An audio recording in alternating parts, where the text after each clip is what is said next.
My dad told me not to come home for Christmas, and the way he said it made it sound like a scheduling issue, not a rejection. I was standing in my kitchen in Boston when the call came through, phone buzzing against the counter next to a mug of coffee that had already gone cold.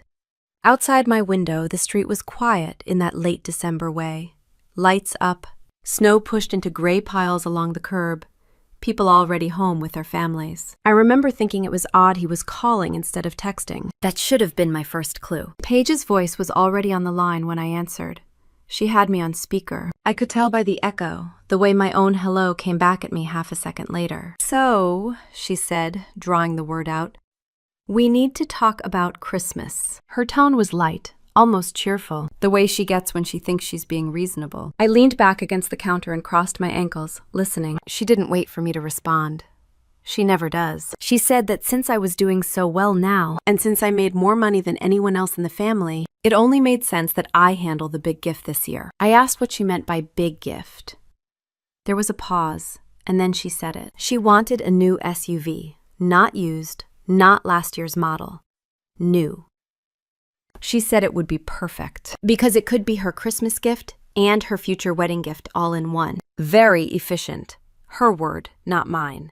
I almost laughed, not because it was funny, but because of the sheer audacity of it. Of all the things I expected to hear that morning, that was not on the list. I said, "Paige, I'm not doing that."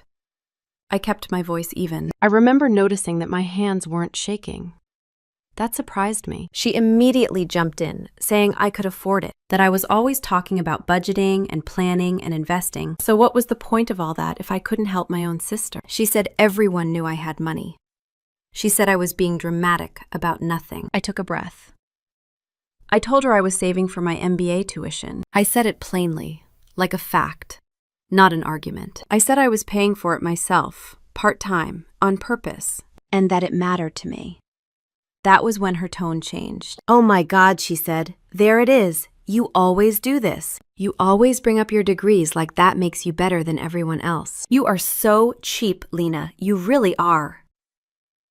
I didn't say anything right away. I could hear her breathing on the line, sharp and fast, like she was already worked up. In the background, I heard my mom moving around, the clink of dishes. Paige kept going. She said I never supported her. She said I cared more about spreadsheets than people. She said everyone else in the family made sacrifices, but I always had an excuse. I opened my mouth to respond, but that was when my dad cut in. "Enough," he said. His voice was flat, tired.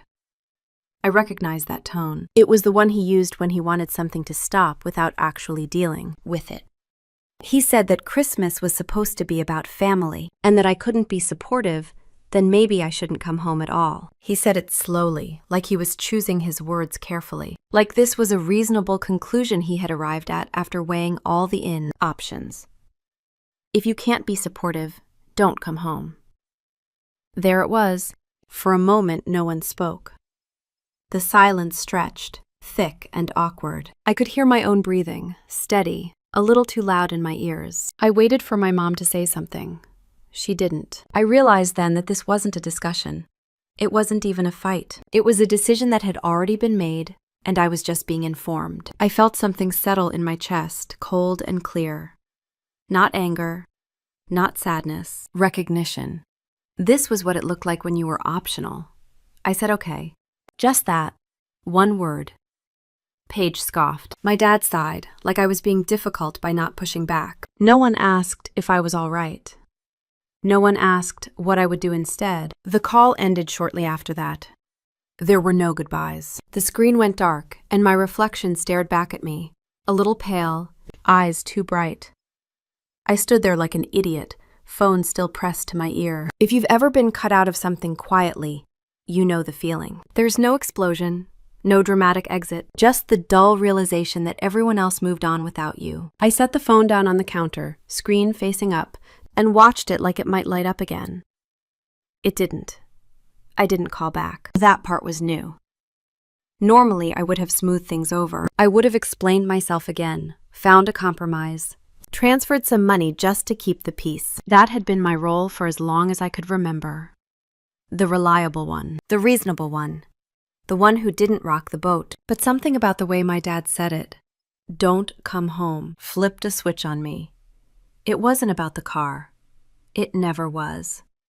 It was about the fact that my presence was conditional, and the conditions had finally been stated out loud. If you're listening to this and thinking it sounds familiar, stay with me. I promise this isn't just another story about family drama. It's about what happens when you stop paying for your place at the table, and what it costs everyone else when you finally do. I'm not naive, and I know exactly how to set boundaries to protect myself. I unplugged the little ceramic Christmas tree I kept on the counter and slid it into a drawer.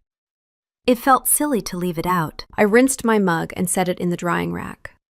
Normal, boring tasks. My body was moving on autopilot while my brain replayed the call over and over. I thought about the SUV. I pictured Paige behind the wheel, smug, already talking about upgrades. I thought about how easily my dad had chosen her side, how my mom had stayed quiet, like she always did when things got uncomfortable. I could trace the pattern back years. At 10, when Paige forgot her homework and I helped her finish it, then got scolded for making her feel stupid. At 16, when I worked weekends and paid for my own prom dress while she got a credit card, with no limit. At 23, when I moved cities for a job and was told I was abandoning the family, while Paige moved back home and was praised for being close. I used to think if I explained myself better, things would change. Looking back, that was naive. I sat down at the small table by the window and opened my laptop. My calendar popped up automatically. Blocks of color marking meetings, deadlines, and a final exam for my accounting course.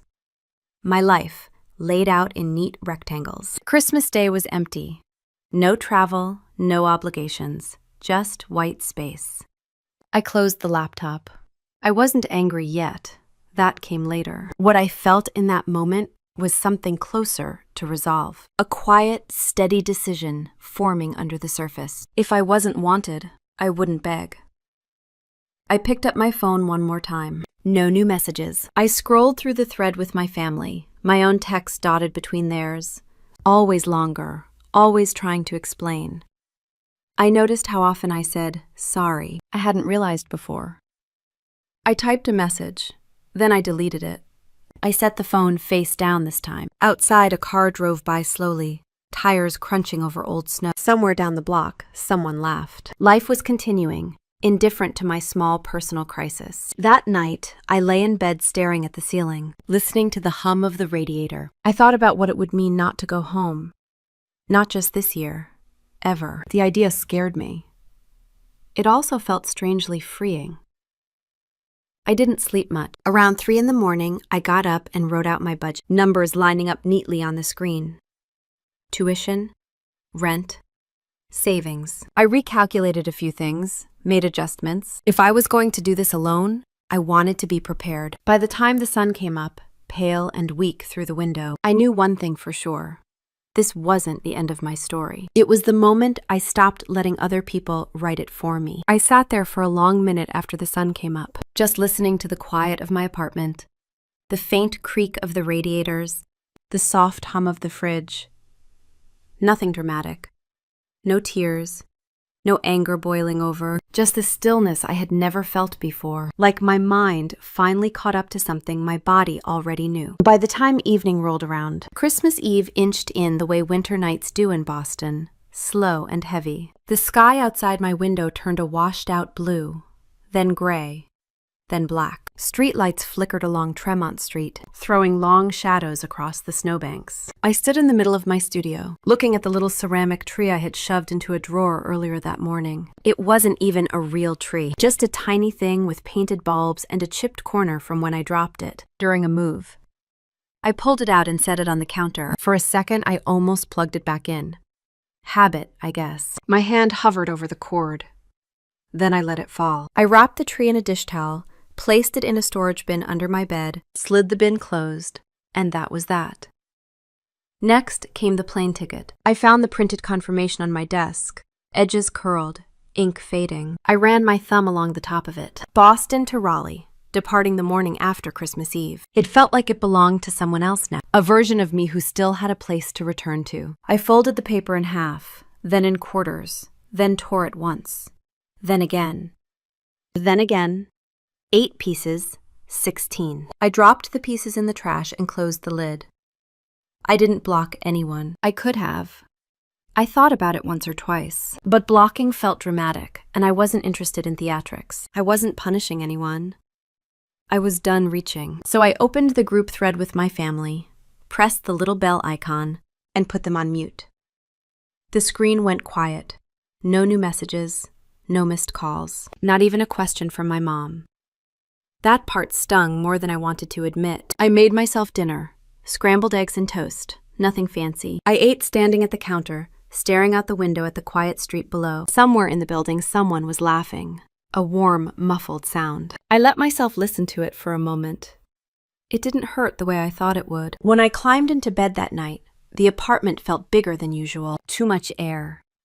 Too much quiet. I lay on my back and watched the shadows flicker across the ceiling. My phone sat on the nightstand, screen facing down. I didn't touch it. I didn't pick it up once. Christmas Eve used to mean staying up late with Paige, wrapping presents we'd pretend were from Santa for the younger cousins. It used to mean Mom making hot chocolate with extra whipped cream, and my dad falling asleep on the couch halfway through some old movie he insisted on watching every year. Now it meant this. Just me in my small Boston apartment, the radiator clicking, the city humming softly outside. I thought I would cry. I didn't. I thought I would feel angry. I didn't. It was empty. Clean, quiet emptiness. I woke up Christmas morning before the sun came in. The sky had a pale tint to it, like it couldn't quite decide if it wanted to be morning or night. I lay there for a few minutes, listening to the stillness. Nothing had changed. Nothing was going to happen. I brushed my teeth, tied my hair back, pulled on jeans and a sweater. I made coffee and drank it slowly, leaning against the counter the same way I had the day before, when my entire holiday fractured with one sentence. If you can't be supportive, don't come home. I rinsed my mug and set it aside. The apartment felt too quiet, too tight around the edges, like the silence had weight to it. I could either sit here all day staring at the empty space where a Christmas should have been, or I could get up and go somewhere. Anywhere where the air didn't taste so stale. So I grabbed my coat. Not the heavy one, just the gray wool one I saved for nicer days. I wrapped a scarf around my neck, slipped my gloves into my pocket, and stood there for a moment with my hand on the doorknob. Leaving felt like a decision. A real one. I didn't want to spend Christmas crying over people who had already decided I wasn't worth calling. That felt like its own kind of punishment, and I refused to be the one inflicting it. Outside, the hallway was dim, the motion sensor lights flicking on as I walked toward the stairs. My boots echoed softly on the concrete steps. When I pushed the front door open, a rush of cold air hit me in the face, sharp enough to make my eyes water. The city was quiet. Snow dusted the tops of cars and collected in soft drifts along the sidewalk. The sky was pale blue, thin sunlight stretching across the frozen pavement. A man walked his dog across the street, steam rising with each breath the dog exhaled. A T-bus rumbled past in the distance. I pulled my coat tighter around me and stepped onto the sidewalk. The cold seeped through my gloves, biting the tips of my fingers. I welcomed it. It made me feel awake, present, alive in a way I hadn't felt in days. I didn't know exactly where I was going. I just knew I couldn't stay where I was. My breath came out in soft white clouds as I walked. Cars passed, slow and steady, their tires crunching over packed snow. A couple holding hands brushed by me, smiling at each other like they were sharing a private joke. For a split second, I wondered what Paige was doing, if she had opened presents yet, if my mom had made cinnamon rolls, if my dad had put on that same red sweater he wore every year. They would do all of it without me, and they would be fine. And I would be fine too. For the first time, that didn't feel like a threat, or a punishment, or even a loss. It felt like a door clicking shut on something that had been cracked and splintering for years. I started walking with no real destination, the way you do when you need your body to move before your mind can catch up. Snow collected on my hair and melted on my collar. Cars passed with their headlights dimmed by flurries. Storefronts I had walked by 100 times were lit up in soft yellows and golds, wreaths hanging crookedly, paper snowflakes curling at the edges. I had seen all of this before. But this time, it felt different. Like I was seeing my own life from the outside for the very first time. The bakery on the corner still had its peppermint display. The bookstore still had that handwritten sign about being closed tomorrow. The hardware store still had a plastic Santa in the window whose arm never quite moved right. Nothing around me had changed, but I had. With every step, the weight in my chest rearranged itself. Not lighter, not heavier, just mine. Something I could hold without apologizing for it. Something I didn't have to explain or defend or hide. I reached Beacon Hill almost without realizing how far I'd walked, my fingers numb from the cold, my breath coming out in small white clouds. The quiet hit me first. Families ducked into restaurants with warm windows and louder laughter. Couples pulled scarves tighter around their necks. Someone brushed snow off a stroller with slow, careful hands. I paused on the sidewalk, letting the cold settle into me, not as punishment, but as clarity. The kind you feel right before you make a choice you have avoided for years. And that was when I saw it. A small place tucked between a florist and a used bookstore. Bistro Beacon Hill. I had passed it 100 times but never gone in. Tonight, its windows glowed with a warmth that looked almost alive. I stood there, watching the light flicker against glass, wondering if walking inside made me pathetic or brave. Then I pushed the door open. A bell chimed overhead and heat washed over me, carrying the scent of butter, rosemary, and something sweet I couldn't name. The room buzzed with low conversation, clinking glasses, forks tapping plates. People leaned close to each other, laughing, passing rolls, refilling wine. Families everywhere. Groups of 8, 10, 12. A table of 3 generations squeezed together. A toddler banging a spoon against a high-chair tray. A couple sharing a dessert, heads tilted toward each other. A hostess with a bright red scarf walked up to me with a smile that softened just enough when she realized I was alone. Just one. She led me to a small 2-person table tucked near the back, half hidden behind a pillar. A table meant for people who didn't need to be seen. I thanked her and sat down. The chair was warm. Someone must have just left. I opened the menu, even though I barely read it. My eyes kept drifting to the families around me. Not in envy, not exactly. More in disbelief that the world around me kept spinning while mine had gone so still. A server poured water into my glass. He asked if I wanted a drink. I said I'd start with water. My voice sounded steady. Too steady. The kind of steady you get when you are trying very hard not to fall apart in public. I ordered roasted chicken because it felt simple and safe. When the server walked away, I exhaled slowly, trying to get comfortable in my own skin. I could feel the warmth of the room on my face, hear the low hum of laughter, smell pine from a garland wrapped around a beam near my table. Then, out of nowhere, my eyes stung. It wasn't dramatic, just a slow burn. The kind you can blink away if you catch it early enough. I pressed my thumb into the corner of my eye. Once, twice, I dropped my gaze to the water glass, letting the condensation bead under my fingertips. You would think sadness like this arrives with a warning, a heavy wind, a crack in the sky. Mine arrived between fork clangs and a child's giggle from a nearby table. I kept my face down, breathing carefully, trying to keep the emotion contained. I didn't want anyone to see. I didn't want to become someone's uncomfortable holiday anecdote about the lonely woman crying into her water on Christmas. But footsteps approached, slow, deliberate, not the quick steps of a server rushing by. Honey. The voice was soft, but clear. I looked up. A woman stood beside my table, silver hair pulled back, pearl earrings, a deep green wool coat still draped over her shoulders. Her eyes were steady, warm, and assessing in a way that made me straighten up even before I spoke. "I'm fine," I whispered, already embarrassed.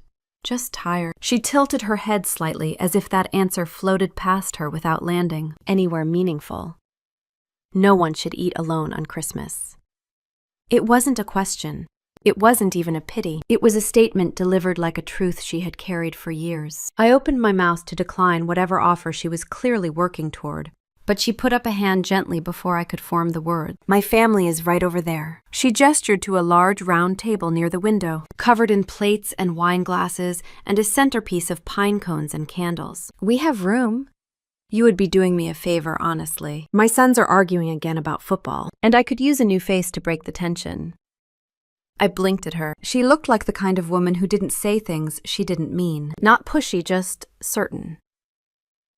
I'm okay here, I tried again. Really? She smiled then, a small, patient curve of her lips, like she knew I didn't believe my own words. I'm Margaret, she said. Lowell. My husband is Jack. That is probably more information than you need, but I find introductions make invitations less intimidating. I actually felt a laugh push up from somewhere deep, somewhere that hadn't felt warm in a while. I'm Lena, I said. I appreciate the offer, but I don't want to intrude. You are not intruding. If I didn't want you there, I wouldn't have asked. Her tone was simple, unembellished. Come sit with us. Eat with us. Just for today. I hesitated. My hand curled around the edge of the table. The roasted chicken I had ordered hadn't arrived yet, but the idea of eating it alone suddenly felt heavier than the moment deserved. I glanced toward her table again. A man in his 60s waved when he noticed Margaret looking over. Two younger men, maybe mid-30s, were leaning in over some disagreement, but both looked up and offered polite nods. A teenage girl smiled shyly, and a little boy jabbed a fork in the air at me like a greeting. It wasn't the perfect picture of a magazine family. It was loud, messy, and alive. A table where someone like me could sit without feeling like a mistake. I stood up. Margaret's smile grew wider, not triumphant, just pleased. Come on, she said, before Jack eats all the rolls. He pretends he doesn't, but he absolutely does. I followed her through the maze of tables. The room seemed brighter as we walked. Or maybe my chest felt lighter, and everything around me adjusted to match it. Jack Lowell stood as we approached, one hand on the back of his chair. His hair was mostly gray, his posture straight but relaxed. He nodded at me with easy kindness. Well, look at that, he said. Marge found a stray. She finds all the good people. Sit, sit. The best seat is between the troublemakers. He pointed at the two men who immediately looked offended in the way only siblings can. I sat between them anyway. Plate shifted. Someone passed me a basket of rolls. One of the boys introduced himself as Daniel, the other as Finch. The teenager was Lily. The little boy was Clark. They were not the kind of family that clung to quiet, the kind that filled the air the way steam fills a room, warm and alive. Margaret slipped into her chair beside Jack, giving me a look both reassuring and grounding. You're here now, she said. That's what matters. Dinner arrived in a flurry of motion. My chicken was rerouted from my old table to this one, landing in front of me with a flourish from the server, who winked like he approved of the relocation. Conversation swelled around me. Daniel asked where I lived. Lily wanted to know my favorite holiday movie. Finch complained about the cold in Boston, compared to San Diego where he used to live. Clark talked about dinosaurs at a volume that suggested no one had ever told him to. Tone it down. No one asked why I was alone. No one pushed. No one looked at me with pity. They handed me dishes, told me stories, and made space without making a spectacle of it. The table felt steady beneath my hands, like something meant to hold weight. At one point, while the others argued about the best pie flavor, Margaret leaned slightly toward me and spoke quietly. Everyone deserves a place to sit, she said. Even if they haven't always had one. The words hit something deep in me. Not painful, just true. A truth I didn't know I needed to hear. I nodded, swallowing past something tight in my throat. Thank you, I said, for inviting me. Her eyes softened, lines fanning at the corners. Gratitude is lovely, she said, but unnecessary. You're exactly where you should be. The conversation pulled me back in then. Someone asking me if I liked sweet potato casserole. Clark insisting I try a bite of his dessert because it tasted like cinnamon clouds. The room felt warmer, my shoulders loosening without me telling them to. For the first time that day, maybe for the first time in a long time, I felt like I was not on the outside of something looking in, not pressing my face to a fogged window hoping someone would open a door. I was at a table, a real one that didn't require me to earn my place. The warmth of that realization settled slowly, spreading through me with each passing moment. Later, when dinner plates were scraped clean and someone ordered coffee for the whole table, Margaret caught my eye again. Her voice was gentle, but certain. No one should eat alone on Christmas. The sentence settled in my chest like a seed, small and steady, something that would grow roots long before I realized it. When the server refilled my coffee, I wrapped my hands around the mug and breathed in the rising steam. Outside the window, snow continued to fall. Inside, the room glowed with laughter and warmth. I sat there, feeling the weight of the day shift once more, piece by piece, like something quietly rearranged itself inside me. And for the first time, I didn't feel like running. The warmth of the room lingered on my skin long after I set my coffee cup down. The Lowells were still talking, still teasing each other, still passing dishes back and forth like they had done it 1,000 times. I let myself breathe in the scene for another quiet moment before pushing back my chair and standing. Margaret rose with me, touching my elbow lightly as if to steady the moment rather than my balance. The others began gathering their coats, sliding chairs across the wooden floor, still immersed in their conversations. It was a kind of chaos that felt practiced, familiar, comfortable. I followed them to the front of the restaurant, where the cold from outside seeped through the glass of the door. Jack tugged on his gloves, muttering something about how the wind would be sharp enough to cut someone in half tonight. Daniel offered to walk Lily and Clark to the car. Finch was arguing with the hostess about the difference between cocoa powder and chocolate syrup in the dessert he'd ordered. The kind of argument no one wins and no one cares about enough to walk away from. Margaret stepped aside with me for a moment, letting her family handle their own commotion. Her eyes were soft but keen, like she saw things most people miss. "You handled yourself well at the table," she said. I blinked, caught off guard. "I'm not sure what you mean. Most people who sit with strangers on Christmas feel the need to talk too much or too little. You didn't. You just fit in. Not forced, not performing. It was nice." Her words warmed me more than the coffee had. "Thank you," I murmured. Jack called across the room, asking if anyone had seen his scarf. Lily said he was wearing it. He checked his neck and nodded proudly like she had just solved a national mystery. Margaret smiled at the exchange, then turned back to me. "We do this every year," she said. "Christmas dinner. Sometimes it is just us. Sometimes someone brings a friend. Sometimes we find someone who needs a seat." I felt something shift inside me at that. A realization, maybe, or the start of one. "I hope it wasn't obvious," I said softly. But I really appreciated being included. It wasn't obvious. It was honest. She said it like a fact, not a compliment. I pulled my coat tighter as Jack finally managed the door and a blast of cold air rushed in. People began filing out one by one, heading toward a small cluster of cars parked along the street. I hesitated by the doorway. A part of me didn't want to leave. Another part felt like staying too long would make the moment feel fragile, like it might crack under the weight of expectation. Before I could choose, Margaret reached into her coat pocket and pulled out a small cream-colored card. "Just in case," she said. I looked down at the card resting in my palm. Margaret Lowell. Her number printed neatly beneath her name. No title, no company. Just a person giving another person a way to reach her. My throat tightened unexpectedly. "Thank you," I whispered. "Really." She squeezed my hand, then stepped into the cold, her breath forming a pale cloud in the air. Her family gathered around her, Daniel buckling Clark into a booster seat, Finch still arguing with Jack about the dessert, Lily tugging on her gloves while half singing a tune I didn't recognize. I watched them a moment longer before I stepped out onto the sidewalk myself. The cold hit harder now, sharp against my cheeks. I pulled my scarf up to my chin and began walking down the block. I hadn't gone more than a few steps when my phone vibrated in my pocket. For half a heartbeat, I let myself imagine it was my mom, or my dad, or even Paige. Something simple like "Merry Christmas," or "Are you okay?"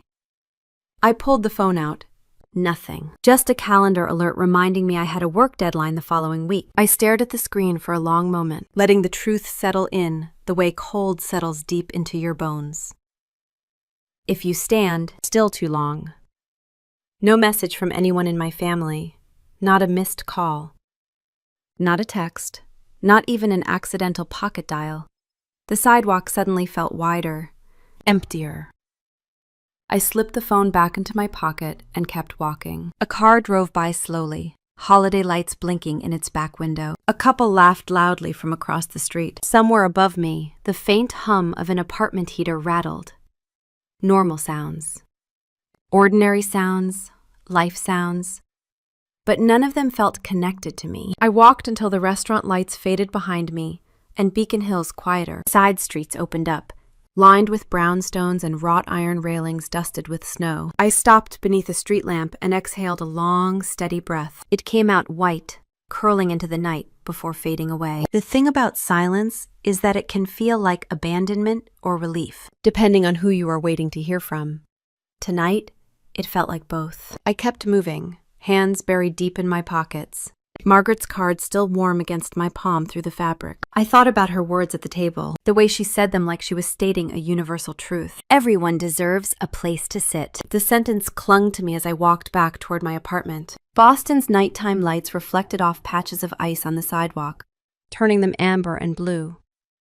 A few people passed me, bundled up, talking quietly. No one looked at me twice. By the time I reached my building, the hallway smelled faintly of someone's burnt cookies, and the heat clicked on with a metallic groan. I climbed the stairs, each step bringing me back to the familiarity of my small apartment. Inside, it was warm but still. The lamp cast a soft glow on the kitchen counter, where my torn plane ticket sat in, the trash, edges curling. I stood there for a moment, letting the quiet wrap around me again, but it felt different this time.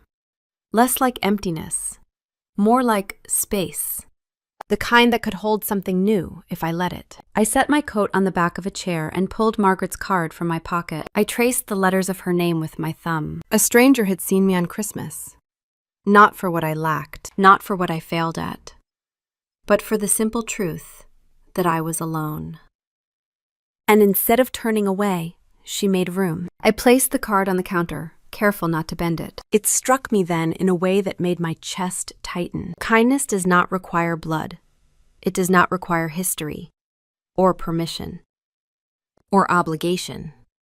It requires choice. And someone, for the first time in a long time, had chosen me without asking me to shrink or explain or earn the right to be there. I let out a slow breath and leaned against the counter, the warmth of the apartment settling around me like a blanket. The night outside deepened. Someone's TV murmured through the wall. A door down the hall opened and shut. Life is moving again. I reached for a glass of water, took a long sip, and set it down. My fingers brushed the edge of Margaret's card.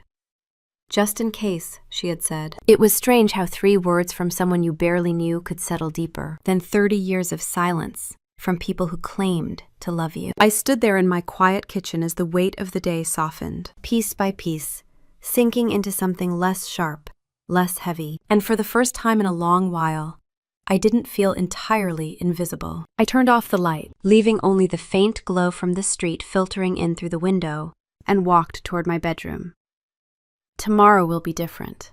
I didn't know how. Not yet, but I could feel the shift. It had already begun. I woke up the morning after Christmas with the same quiet in my apartment, but something in me had shifted. It was small at first, more like an adjustment in how the air felt, or the way my shoulders settled when I stood at the sink brushing my teeth. But it was real. A change had happened, and it was mine. By early January, I was back at work in the financial planning office near Back Bay, where my days were a mix of spreadsheets, client calls, and the kind of meetings that made people feel important without actually doing much. 2 weeks into the new year, I submitted my application for a part-time MBA program through Northeastern. I did it at my kitchen table at 11:30 at night, the glow of my laptop reflecting off a half-empty mug of tea. No ceremony, no announcement, no family call afterward. The confirmation email came the next morning while I was reviewing a budget projection. I clicked it open, read it twice, then took a slow breath. It felt different than the day I got my acceptance letter to undergrad. Back then, I ran into the living room waving the envelope like it was a prize I had stolen. My mom said that was nice. My dad said to keep my expectations manageable. Paige asked if the school had good parties. This time, no one said anything because no one knew. And somehow, it felt better that way. Spring of 2020 arrived with a strange mix of optimism and exhaustion. I worked full-time, took 2 classes at night, and lived most of my days inside a narrow loop between home, work, and campus. I packed little single-serving meals in plastic containers, carried my laptop everywhere, and learned to make coffee strong enough to pass as a survival tactic. Some nights, my eyes burned from staring at a screen for too long, and my brain felt like it had turned into wet cement. But I didn't quit. not once. The thing that surprised me most was how quiet loneliness felt after a while. It was not dramatic or sharp. It was dull, steady, familiar. I got used to eating alone, walking alone, studying alone. There were moments when I reached for my phone automatically to text my mom or my dad, some small thing I wanted to share, but the instinct faded week by week until the silence felt normal. Margaret checked in sometimes. Not every day. Not enough to feel intrusive. Just enough to remind me I existed in someone's mental landscape. You should come for dinner on Sunday. We are having chili tonight. Arthur made too much. Lily wants you to critique her science project, but only if you are free. Little notes. Steady ones. The first time I went back to the Lowell house after Christmas, snow was melting unevenly along the edges of the walkway, forming patches of slush that sparkled under the porch light. Margaret opened the door before I could knock twice, greeting me with warmth that felt instinctive rather than polite. Arthur offered to take my coat, then insisted I stay for dessert even though I said I could not. Julianing was there too, leaning against the kitchen counter with a beer in his hand, listening while Finch described some ridiculous work fiasco about a client who insisted every presentation slide use the color orange. Julian did not say much that night. He nodded sometimes, smiled once or twice, and watched the room with the kind of attention that made it clear he did not speak, unless he had something worth saying. When I left, he held the door for me, lingering in the hallway a beat longer than necessary. "Drive safe," he said. I walked home through the cold night air, wondering why those two words echoed the whole way back. By summer, life had become a rhythm, a demanding one, but a rhythm nonetheless. Work, class, sleep, repeat. My bank account dipped low sometimes, forcing me to get creative with groceries and delayed payments. My evenings were spent reading case studies, highlighting paragraphs until my wrist cramped. I learned the precise number of minutes it took to walk from my office to the T station at rush hour, and which nights the campus library stayed open late enough for me to finish an assignment before the last train. Sometimes I cried from exhaustion, the quiet kind you wipe with the palm of your hand while no one is watching. Other times I caught myself smiling in the middle of a lecture just because I understood something complicated without second-guessing myself. I never once thought about calling home. Not for advice, not for comfort, not for acknowledgement. The absence of expectation freed something inside me I had not realized was trapped. Through 2021, the Lowell family became more woven into my days, not by force, more by gravity. A natural pull toward something warm. I spent Sunday evenings at their house, usually squeezed between Finch and Lily on the couch, watching whatever show they were collectively obsessed with that month. Margaret always tried to send me home with leftovers. Arthur insisted on teaching me card games that involved rules only he understood. Julie and I talked more. Not a lot at first, short conversations. A comment about a class I was taking.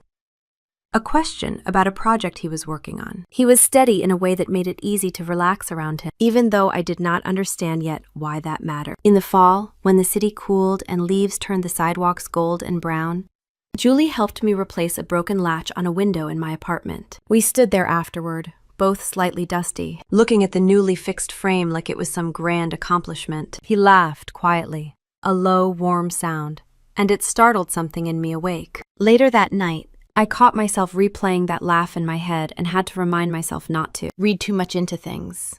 He was kind. He was decent. He had no reason to see me as anything more than a friend of the family. But still, something grew.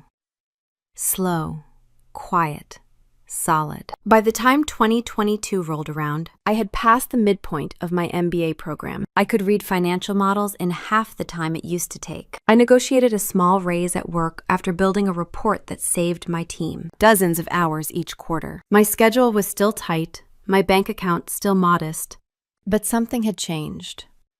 I was not living to prove anything to anyone. For the first time in my life, I was moving entirely for myself. The realization came to me one late evening as I sat on my couch surrounded by open textbooks and loose papers. I was highlighting a line in a case study about risk assessment and noticed my hand was steady, my breath even, no tension in my shoulders. I was tired, yes, always tired. But I was also proud. Proud in a way I had never allowed myself to be. Proud without imagining anyone else's face.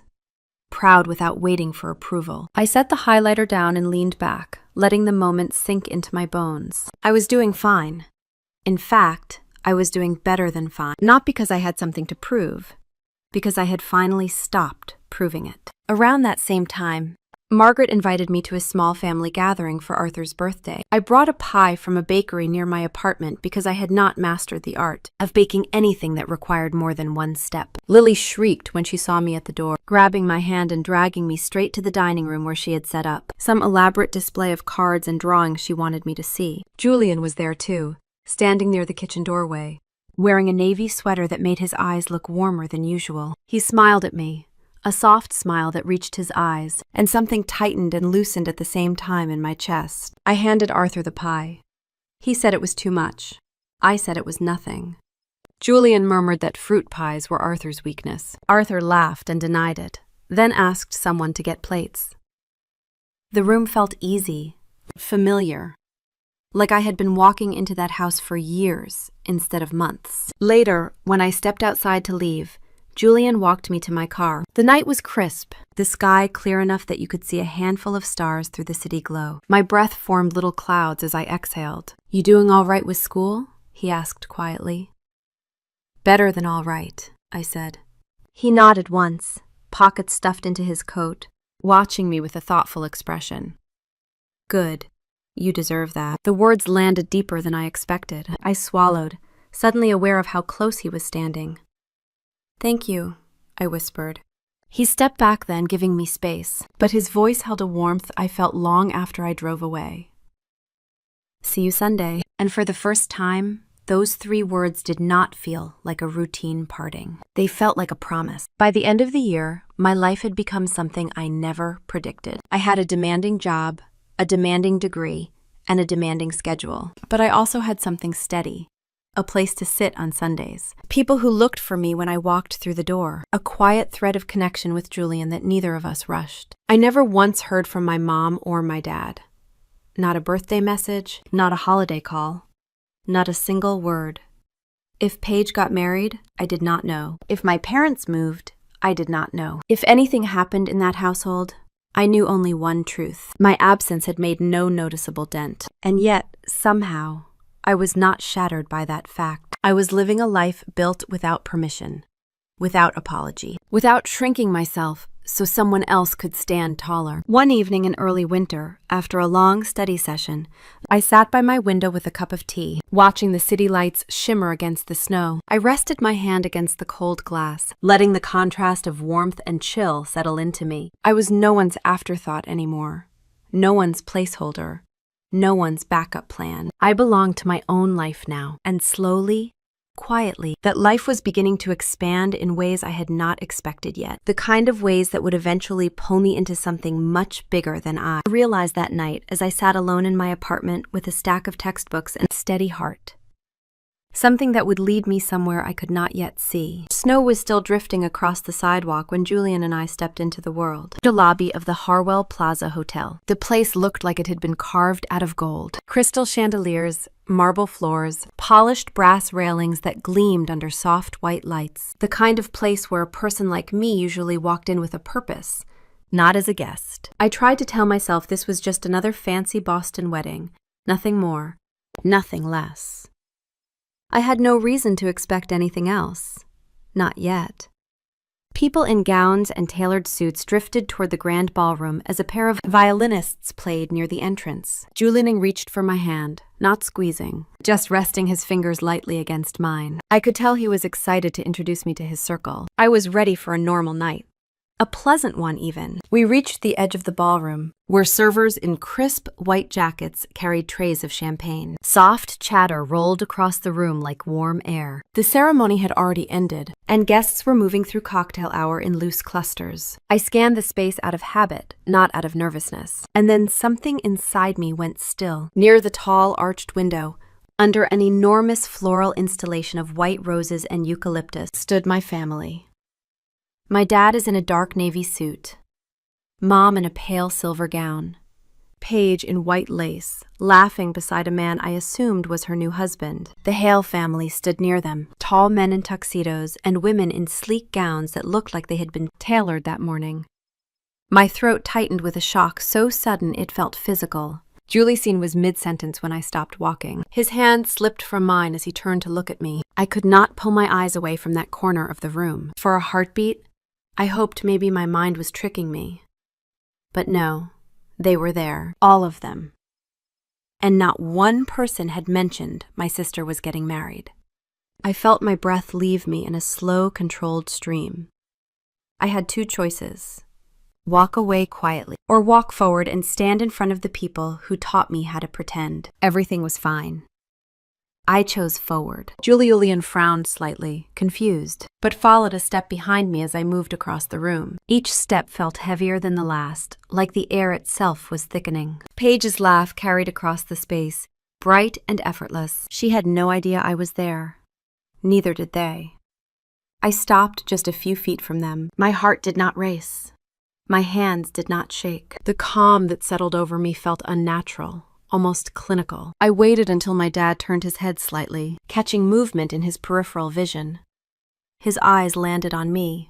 It hit him first. Recognition. Then confusion. Then something darker, something like panic, before his expression reset into a hard, polished mask. "Hi, missed me?" My voice was steady, almost conversational. It floated up between us like a ribbon of cold air. My dad blinked once, then again, and then, loud enough for the nearest guest to hear, he said, "We do not know this woman." The words came out sharp enough to cut. Mom turned instantly, her hand tightening around her clutch. Her expression twisted in a way I had seen only a few times in my life, those rare moments when she thought I might embarrass her. She stepped closer to my dad and said, "She is not part of our family. She abandoned us years ago." A few heads turned. Conversations softened. Music drifted into the background like it was shrinking away from the moment. I opened my mouth, not to argue, not to defend myself, just to breathe. But my dad lifted a hand slightly, as if to silence even that. "You should leave," he said. "This is a private event." Behind him, Paige had gone quiet. Her smile had frozen, her new husband glancing between all of us with growing confusion. Someone from the Hale family looked at Mom with a raised eyebrow. The discomfort spread like a crack in glass. Julie appeared at my side, his voice low. "Who are they?" I swallowed once before answering. "My parents." Mom let out a soft, bitter laugh. "That is generous, considering what she did to us." Julian stiffened. He looked from me to them, trying to make sense of something that had no logic at all. My dad straightened his jacket and addressed the nearest guests as though he were giving a speech. "She ran off with some man years ago, cut off all contact, left us to deal with everything alone. We went through very hard times because of her selfish choices." I felt the room tilt. The lies were too clean, too practiced. They had told this story before. Many times. Paige stepped forward, lowering her voice as if trying to keep the attention off her. "Not tonight, my dad. Please. Can we not do this?"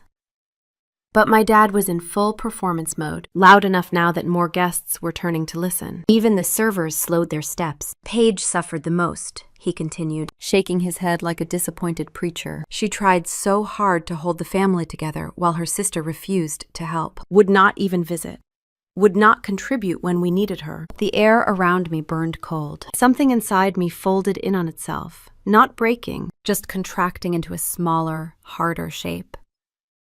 I lifted my chin slightly. "My dad, that is not what happened." He cut me off with a sharp gesture. "Enough. You made your choices. Do not come here and try to ruin your sister's day after ignoring this family for so long." My voice died in my throat, not from fear, not from guilt, from clarity, pure, icy clarity. Nothing I said here would stay true once it left my mouth. They would twist it, reshape it, turn it into proof of whatever lie they needed next. There was no winning, no correction, no repair. Julie stepped closer, placing a hand gently against the center of my back. His touch was steady, grounding. He looked at my dad, then Mom, then Paige. His voice was calm, but there was an edge I had never heard from him before. "Enough. We are leaving." My dad scoffed. "Sensible choice. She has always been dramatic." A few gasps rippled from the guests nearby. Someone whispered, "I did not know Paige had a sister." That did something to me. I could not explain it. Hearing strangers say the words so softly, like a piece of trivia that had been hidden until tonight, made something inside my chest settle. Not break. Settle. I took one last look at Paige. Her eyes darted away, shame flickering across her face before she masked it with a smile aimed at the ensign. Hail, family. Julian guided me through the ballroom entrance, his hand still steady on my back. Each step away felt heavier and lighter at the same time. I did not look back. I did not need to. By the time the doors closed behind us and the music faded into a distant hum, I felt the silence wrap around me like a coat. Not empty, not weak, just final. We stepped into the hallway, the soft gold lights casting a gentle glow across the marble floor. Julian did not speak. He waited. He always waited for me to breathe first. I drew in a slow breath and let it out through my nose. My legs felt steady. My hands were no longer cold. "Let's go," I said. And we walked toward the exit, away from the people who had just erased me in front of a room full of strangers, and toward whatever came next. The cold outside hit my face like fresh air after a long, stale room. I kept walking. I did not look back. Snowflakes clung to my coat as Julian and I walked toward his car, the cold settling over us like a second, quieter version of what had just happened. He unlocked the door and waited for me to get in first. He did not touch me, not yet, but he stayed close enough that I could feel the steadiness radiating off him. When he finally closed his door and started the engine, the heater hummed faintly, pushing warm air forward in slow waves. His hand hovered near mine on the console, not quite touching, just there. Present. Ready.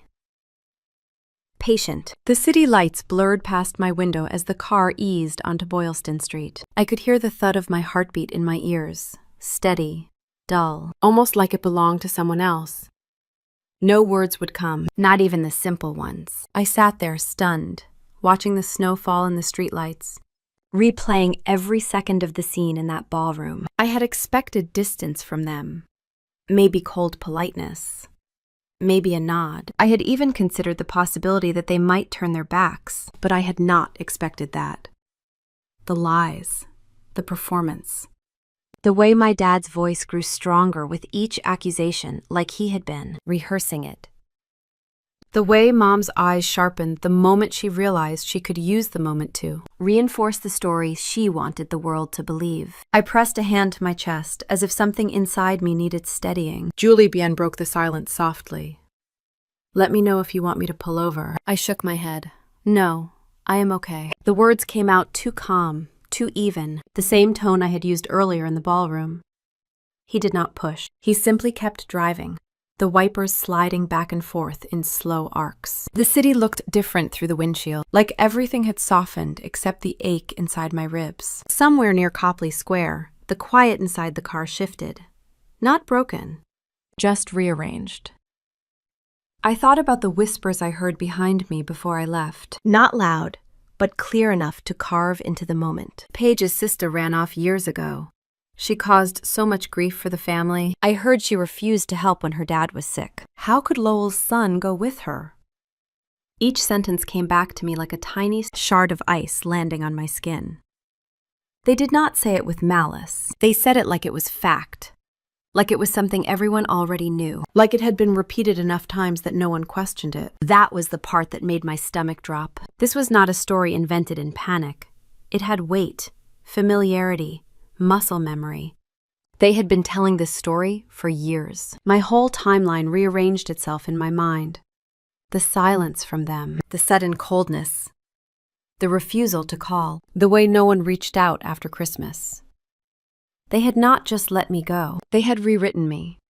A version of me that was easier to despise, easier to blame, easier to fold into a narrative where Paige was the martyr and I was the reckless, selfish sister who had abandoned them. Julian turned into a quiet side street near my apartment and parked. He kept the engine running for warmth. He looked over at me, his voice low. "Do you want to talk about it?" I stared at the dashboard for a moment. The air felt thick, like speaking might break something open that I had been holding together for too long. But then a different thought formed, slow, and deliberate. If I stayed silent now, Julian would only ever see the version of me my parents had crafted. If he was going to be part of my future, he needed the truth. Not because I needed sympathy, but because lies had shaped too much of my life already. I turned toward him.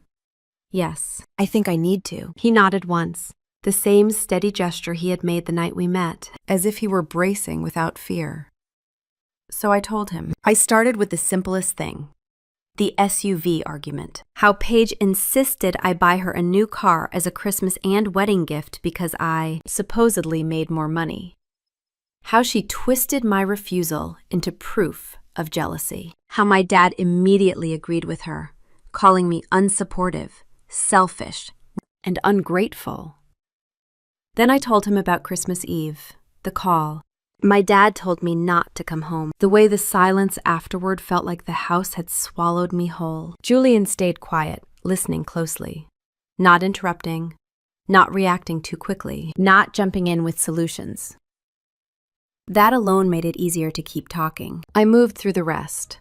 The favoritism, the years of strained conversations, the way Mom always defended Paige no matter how outrageous she was, the way I had been blamed for things I had not done since I was a child, the slow unraveling of the relationship until I finally stepped away, and then the lies I heard tonight, how they had been molded into something cleaner and easier to sell, a story that removed their guilt and replaced it with mine. I felt something crack in my voice when I said, I knew they did not like who I was. But I did not know they hated who they needed me to be. Julie vanished toward me then, gently taking my hand.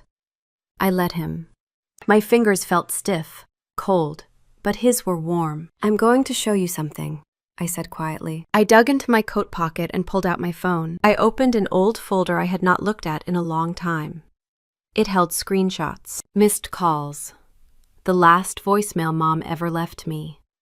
It was short, sharp, a single sentence telling me I needed to grow up. I handed the phone to Julian without speaking. He scrolled through slowly, his brow furrowing, then softening, then tightening again. He set the phone down gently on the console, as if it were something fragile and alive. You did not deserve any of that, he said, his voice almost a whisper. Not one part of it. Something in my chest loosened enough for me to take a deeper breath. Not for pity, but because it pulled me out of the version of myself my family had carved for their convenience. I was not the girl who ran away. I was not the selfish sister. I was not the embarrassment they had painted for the Hale family. I was a person who had been rewritten. But now I had said the truth to someone who mattered, someone who would remember it correctly. Julian squeezed my hand gently. We can go inside if you want, or we can drive, or sit, whatever you need. What I needed, for the first time in a long time, was simple. To be heard, to be known, to not be molded by anyone else again. I looked at him, really looked at him, at the man who had seen one of the worst moments of my life and had not flinched or pulled away. I exhaled. Let's go inside.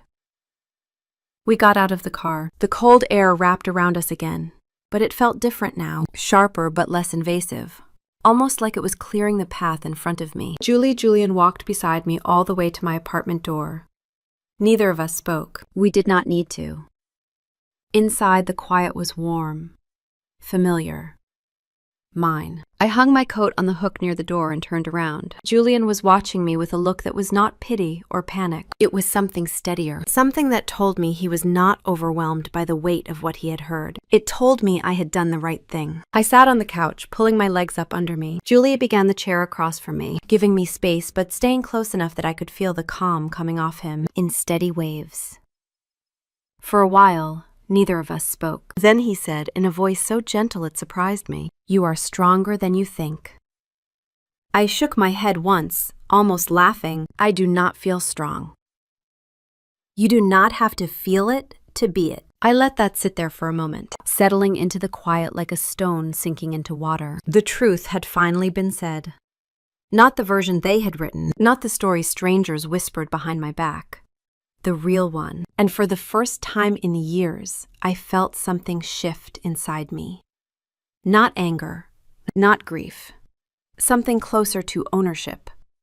The beginning of reclaiming myself. Julie stayed until I told him I was ready to sleep. He hugged me once before he left, a steady, grounding hug that did not rush or tighten.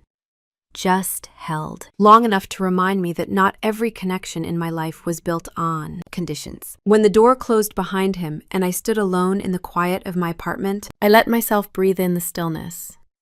Tonight had broken something, but it had also begun to rebuild something else. I was finally standing in the story that belonged to me, not the one they had invented. And I was not stepping back. I woke the next morning with the feeling of someone sitting on my chest, not heavy enough to stop me from breathing, just heavy enough that every breath came with effort. Light seeped through the blinds in thin gray lines. The city was quiet in that winter way, where even noise felt muffled. I stayed in bed longer than I meant to, staring at the ceiling, replaying fragments of the wedding like quick flashes of film projected against the dark. By afternoon, the ache in my ribs had dulled into something steadier, something I could move through without breaking. I made tea, answered work emails, folded laundry with slow, deliberate movements. I kept waiting for my phone to buzz, for some familiar number to flash across the screen, for anyone to say something, an apology, a question, a single word. Nothing came. On the third day, I had just stepped out of the shower when my phone rang. The number was unfamiliar. A Boston area code, but not one saved in my contacts. For a second, I considered ignoring it. Spam calls almost always came at the worst moments, but something in my gut told me to answer. I swiped the screen and lifted the phone. Hello? A breath, then another, and then my dad's voice. How are you? His tone was light, too light, as if this were a casual check-in, like he had not looked me in the eye 3 nights ago and told an entire room of people that he did not know me. Before I could react, Mom's voice slid in. Did you get home safely? We were worried when you left so suddenly. The room felt suddenly smaller. I sat down on the edge of my bed, one hand braced on my knee. You two called me from the same phone?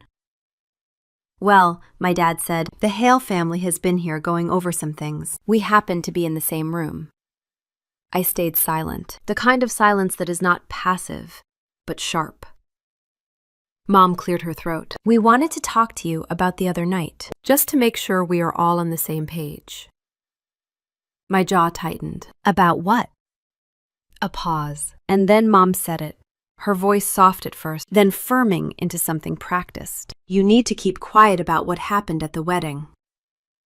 There it was, the real reason. I did not speak.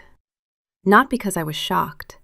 Because I already knew that sentence was coming. I could feel it forming from miles away. Mom continued, rushing slightly now, as if she feared the window for persuasion might close. Paige's marriage depends on stability and reputation. You know how private the Hale family is. Anything said, any rumor, could cause irreversible damage to her future. Irreversible damage. The words tasted metallic, like she was warning me of a crime I had not committed. My dad exhaled sharply into the receiver. You have already caused enough pain. Just let this go. Let this go. As if the version of me they had invented had not been in circulation for years. As if my silence was the only thing preventing the truth from unraveling. I let the quiet stretch. It was not a dramatic pause. It was me deciding whether I owed them anything at all. Whether I needed to cushion their fear or soften the edges of their lives. I finally said quietly, I hear what you are saying. Mom's relief came in a quick breath. Good. We knew you would understand. This is what is best for everyone. I did not agree. I did not promise anything. I was not reassured. I simply let their words fall into the space between us without giving them something to grip. My dad tried again, his voice tightening. Do not make this harder than it already is. I looked out my window at the snow melting on the fire escape. Harder, I wanted to ask. For whom? But I felt no need to offer them a doorway back into my thoughts. I ended the call without saying goodbye. The silence in my apartment felt different afterward. Less like emptiness and more like something settling into its correct place. I sat there for a long moment, the phone still in my hand, letting the weight of the conversation roll through me. There was no apology, no acknowledgement of what they had done. Only fear, only control. Only the expectation that I would play along, the way I always had when I was younger. I set the phone down and inhaled slowly. That evening, Julian picked me up for dinner at his parents' house. Margaret had texted earlier in the day, inviting me over for a quiet meal and insisting she would not take no for an answer. There was something soothing about her confidence, the way she assumed I belonged in their home. It softened something inside me. When we walked into the Lowell house, the smell of roasted vegetables filled the air. Margaret was stirring something on the stove when she turned and saw me. Her face softened instantly, and she wiped her hands on a towel before coming closer. I hugged her without thinking. It surprised both of us, but she held on. Arthur emerged from the living room holding a stack of plates. He nodded at me with a quiet, steady kindness that always felt like an anchor. During dinner, they did not ask about the wedding. They talked about a book they were reading, a new bakery that had opened in Cambridge, and a neighbor who kept planting tulips even though squirrels kept digging them up. They gave me space to breathe without feeling watched. It was only after the dishes were cleared and we were all sitting with tea that Arthur looked at me and said gently, "If there is anything you want to tell us, we are here." Julian had not told them. He had waited for me to speak. I set my cup down. My throat felt tight, but not with fear, with decision. I told them everything, not with the frantic rush I had used when I first told Julian, not with shaking hands or breaking voices. I told it plainly, piece by piece. The argument with Paige, the SUV demand, my dad's reaction, the Christmas ban, the years of silence. The lies told at the wedding. The phone call earlier that day. Margaret listened with her hand resting lightly against her chest, her eyes wide with a kind of quiet heartbreak. Arthur sat forward, elbows on his knees, his expression calm but intense. The way a person looks when they are trying to understand something that contradicts everything they believe about decency. When I finished, the room stayed quiet for a beat. Then Margaret reached across the table and placed her hand over mine. "Truth protects the right people," she said. Her voice was soft but sure. Arthur nodded slowly. "And you are not alone anymore." The words settled over me like a blanket pulled up over my shoulders. I did not realize how badly I needed to hear them until they were spoken. I felt my eyes sting. Not with tears of sadness, but with something closer to release. Julian shifted slightly in his chair, looking at me with that same steady expression he had held since the wedding. He had not faltered once. The rest of the evening was quiet, grounded. Margaret sent me home with leftovers even though I insisted I was fine. Arthur insisted on walking us to the car. Julian held my hand on the drive back, not saying much, just gently brushing his thumb across my knuckles from time to time like he was, reminding me he was there. When I stepped into my apartment that night, the silence felt different again. Not like emptiness, not like isolation. It felt like clarity. What my parents wanted from me was not peace. It was compliance, agreement, a willingness to live inside the version of me they had created. But the truth had finally been spoken to people who cared. People who believed me. People who did not need me to shrink or apologize to be loved. For the first time, I chose honesty over keeping the peace. And it felt like turning on a light in a room I had been stumbling through for years. Snow had turned to a thin, dirty slush along the sidewalks by the time the stories from the wedding began circulating through the quieter corners of Boston. I did not hear them firsthand. That was the strange part. They came to me sideways, like drafts of cold air sneaking through cracks in a window frame. A friend of a colleague mentioned she had heard a dramatic scene unfold at a high society wedding. A woman at a coffee shop muttered something about the Hale family being stricter than people realized. None of them knew I was connected. None of them knew they were brushing close to the truth. Boston's wealthy social circle was smaller than anyone wanted to admit. Stories traveled fast there, faster even than facts. And this time, the facts were starting to matter. It started when someone at the wedding mentioned to a Hale relative that they had always thought Paige was this picture-perfect girl with the perfect family. Then they added that it was a little strange when some woman walked up claiming to be her sister. A sister no one had ever heard of. A sister the Whitmores flat out denied knowing. Inconsistencies. Tiny cracks in a story that was supposed to be smooth. People pretended not to care, but enough eyebrows were raised to make someone in the Hale family pull at one of those threads and see if anything unraveled. And it did. I was at work, trying to review a quarterly risk report when Julian texted me, "Something is going on with the Hales. Call me later." That was all. I did not respond right away. I sat with the phone in my hand, letting the words sink in, letting my heart settle into a steady rhythm. I knew it was coming. I had known from the moment my dad's voice rose in that ballroom. That afternoon, I heard the first whisper that Paige's husband was asking questions. Real ones. Not the polite kind. Someone in the Hale family had quietly pulled background checks, reaching out to acquaintances and tracing connections. That was when the truth began leaking out. Not my truth, the truth of their lies. A coworker waved her hand in front of me. "Are you all right? You look pale." I nodded, just tired. But that was not it. It was something else. Something like watching a storm gather from the inside of a warm room. I could see the lightning forming, but felt none of the wind on my skin. Later that evening, Julian told me what he had learned. A friend of his who knew someone in the Hale legal team said the marriage license had not been filed yet. It was sitting on a desk, waiting. The Hale family wanted more information before finalizing anything. Paige's husband, who barely looked at me the night of the wedding, was said to be furious.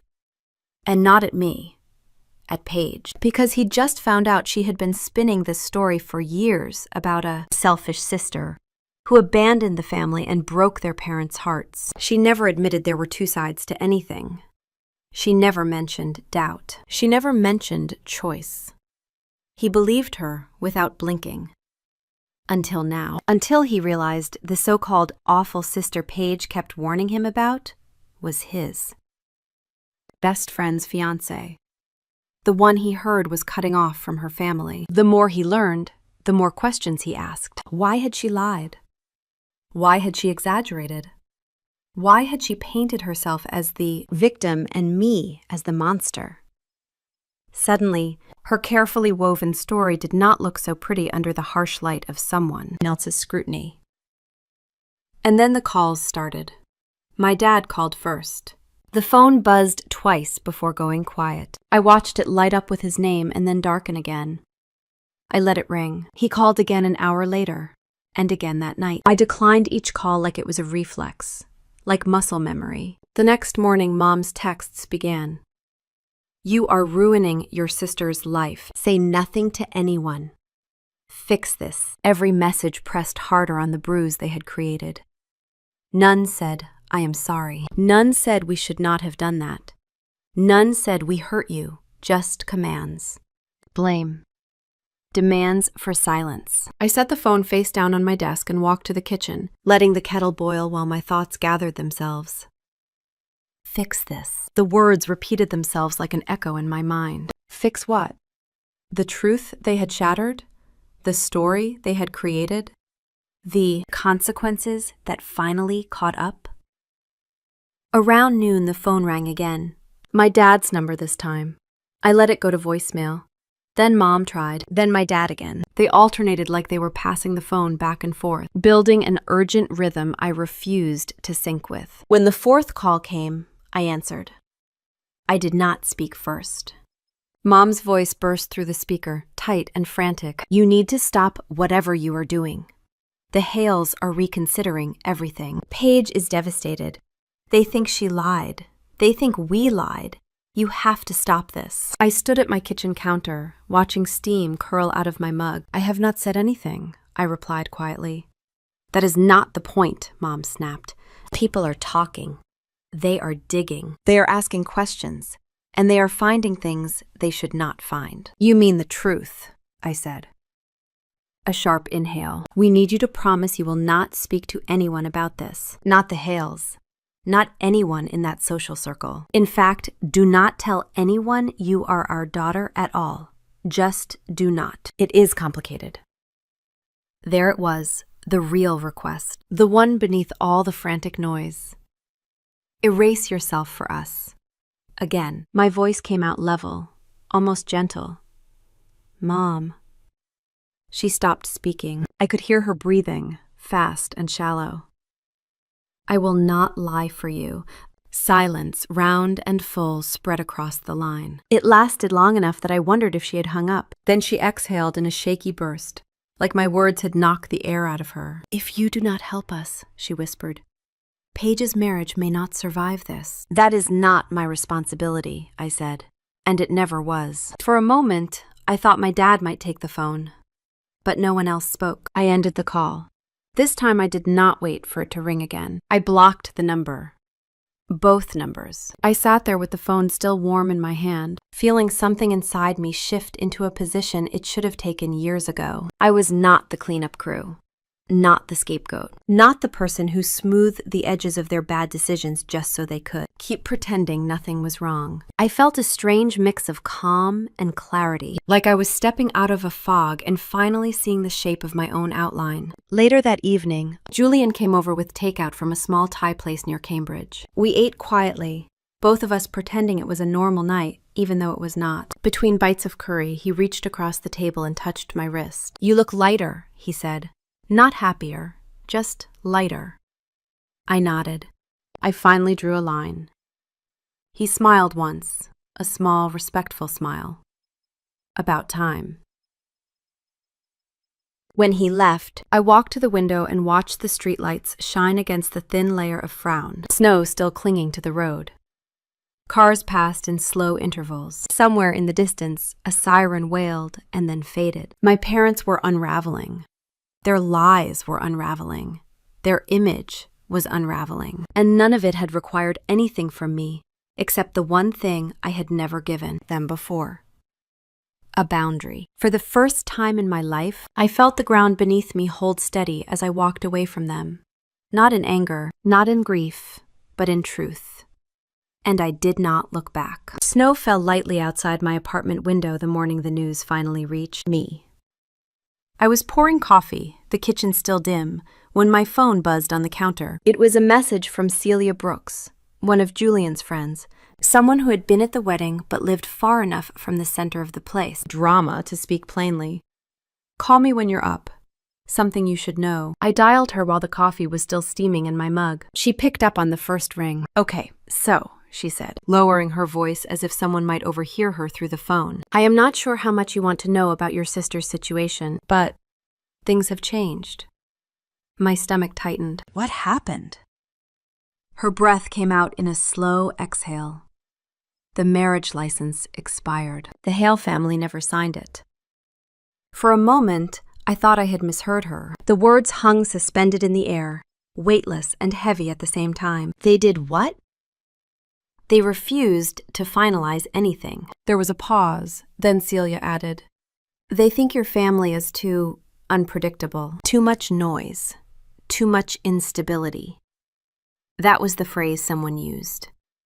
Instability. I leaned against the counter, letting the cool surface steady me. "So they are not married, not legally. And from what I hear, they will not be." He ended it quietly. Quietly. That word echoed through me, the way truth sometimes does when it takes the shape of something familiar. There were no fights, no dramatic court filings, no angry social media posts. Just a polite announcement within the Hale circle that plans had changed and both parties were moving forward separately. No details, no blame, no spectacle. Just silence. A silence that carried more weight than any public explosion ever could. Celia hesitated. "I am sorry," she said gently. "I know this is complicated." I swallowed slowly. "Thank you for telling me." After we hung up, I sat at my small kitchen table with my coffee cooling beside me. Outside, the sky was the pale gray of early winter, the kind of color that made everything appear softer. I watched a neighbor walk their dog, the leash loose in their hand, the dog's breath forming tiny clouds in the morning air. Paige had lost what she chased. Not because of me, not because I spoke up, but because the truth finally reached the people who needed to hear it. The Whitmore family had built their reputation on polished surfaces. One crack and the whole thing had begun to tremble. They had spent years rewriting me, but they never considered someone might examine their story under actual light. And now the consequences were settling around them in the same quiet way snow settles against a window. Later that day, Julian came over with a grocery bag filled with things I did not need. Fresh bread, soup from a place in Cambridge I liked. A bottle of wine neither of us opened. He set everything on the counter and looked at me carefully, as if assessing whether I was steady enough to talk. "Did you hear?" he asked. I nodded. "Celia called me this morning." Julian pulled out a chair and sat across from me. There was no smile on his face, no satisfaction. Just a kind of quiet understanding. It was always going to fall apart, he said. Not because of you, because it was built wrong. I exhaled slowly, my fingers resting on the rim of my mug. Part of me wanted to feel triumphant, vindicated, something sharp and bright. But what rose in me instead was softer, sadder, cleaner. They did this to themselves, I said. Yes, he replied, they did. Word spread in the weeks that followed, though none of it reached the public. The Hales valued discretion too much for that. They simply stepped back, shook hands politely, and moved on with their carefully curated lives. Paige did not move on as easily. I heard from someone in passing that she had taken time off work. She cried on the phone to an aunt who lived in Vermont, that she insisted to anyone who listened that nothing was her fault, that she never saw it coming, that she had been betrayed, that she had been made to look foolish. Her voice, I imagined, trembled with a mix of outrage and fear, the kind she used as a child when something did not go her way. Mom stopped posting family pictures. My dad stopped attending certain networking events. People noticed their absence more than they noticed their presence. Social capital, like any other currency, evaporated quickly when trust was gone. Not once did either of them reach out to apologize. Not once did they acknowledge the role they played. Blame was easier to direct outward. Mom blamed me openly to distant relatives, painting me as the source of catastrophe. My dad stayed quiet, which for him was louder than any speech he could have given. I would be lying if I said none of that hurt. Hurt still lived in small corners of me, tucked against bone and memory, but it was no longer the center of my life. It did not dictate my breath or my movement. It did not shape my days, because something else had taken its place, something sturdier. Life with Julian continued in its steady, deliberate rhythm. I finished my workdays without distraction. I cooked meals I actually enjoyed eating. I slept without waking from the old kind of nightmares where my parents' house swallowed me whole.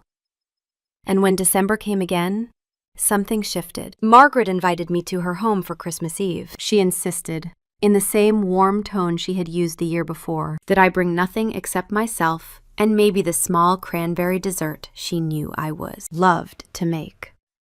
Arthur set up extra lights around the windows. Julie brought a tree from a small lot in Somerville, tugging it through the doorway like it was a prized catch. They decorated slowly, with music playing low, and every so often Margaret would hand me an ornament and say something soft like, "This one should go near the top." Or, "You have a good eye for balance, stay there." For the first time in years, Christmas did not feel like a wound. It felt like a room I was allowed to enter, a table I was invited to sit at, a place where my presence was not a burden, or a spectacle, or a tool in someone else's narrative. Christmas morning was simple and warm. Margaret insisted we open gifts in the living room while Arthur made waffles. Julian sat beside me, his knee brushing mine, handing me a small wrapped box with a grin so gentle it almost unraveled me. Inside was a silver bracelet, thin and understated, engraved on the inside with a single word: chosen. It took me a moment to speak. He nodded once. "You are." We spent the rest of the morning eating waffles and drinking coffee. The house smelled like cinnamon and pine. Nothing dramatic happened. Nothing cracked or screamed or demanded something from me. The quiet was full, not empty. Later, as I sat near the window wrapped in a blanket Margaret had knit years ago, I thought about Paige, about the wedding that never became a marriage, about the choices that had led her to a life where image mattered more than truth, about the family that had built so many illusions they eventually tripped over them. I did not feel triumphant. I did not feel victorious. I did not feel revenge blooming like fire in my chest. I felt clarity. I never needed revenge.